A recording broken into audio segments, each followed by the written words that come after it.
Sir Amaran, எல்லாருக்குமே பல கேள்வி இருக்கு சார். நாங்கெல்லாம் பயங்கர எக்ஸைட்டடா இருக்கோம். இன்ஃபேக்ட் ஒரு இயக்குனரா, ஒரு நடிகரா, ஒரு தயாரிப்பாளரா பல கதைகள் நீங்க கேட்டிருப்பீங்க. ஆனா அமரன் எதனால அதை சூஸ் பண்ணீங்க சார்? இதை நான் பண்ணணும் அப்படின்ற முடிவு எதுக்காக சார்? இது நிஜம், நமக்காக நிகழ்ந்த நிஜம். இந்த கதையை நீங்க சூஸ் பண்ணதுக்கு ரொம்ப ரொம்ப ரொம்ப நன்றி சார். இந்த கதையை நாங்கள் சூஸ் பண்ணோம்லாம் சொல்ல முடியாது. இது நிகழ்ந்து விட்டது. நாங்கள் இதை கண்டெடுத்ததில் பெருமை கொள்கிறோம், அவ்வளோதான். தேங்க்யூ.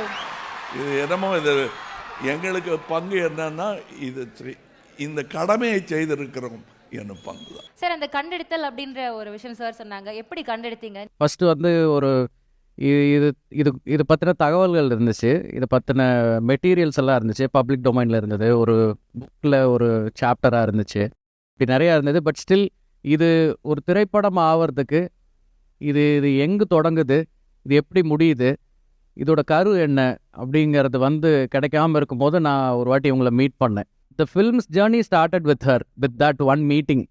அப்படி தான் இது ஸ்கிரிப்டாக மாறுச்சு. அதுக்கப்புறம் தான் அதுக்கு ஸ்க்ரீன் பிளேவே பண்ணீங்க. Okay, very nice. இப்போ வந்து கதையெல்லாம் சூஸ் பண்ணிட்டாங்க எஸ்கே சார். இது ஒரு மிலிட்டரி படம். துப்பாக்கியோட கனம் எப்படி இருக்கு?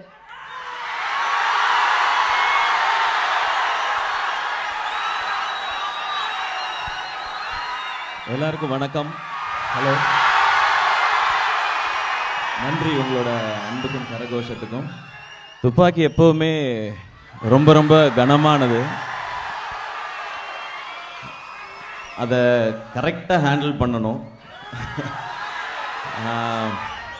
அதை வந்து முடிஞ்ச அளவுக்கு சிரத்தை எடுத்து மொத்த டீமும் பண்ணியிருக்கோன்னு நினைக்கிறேன்.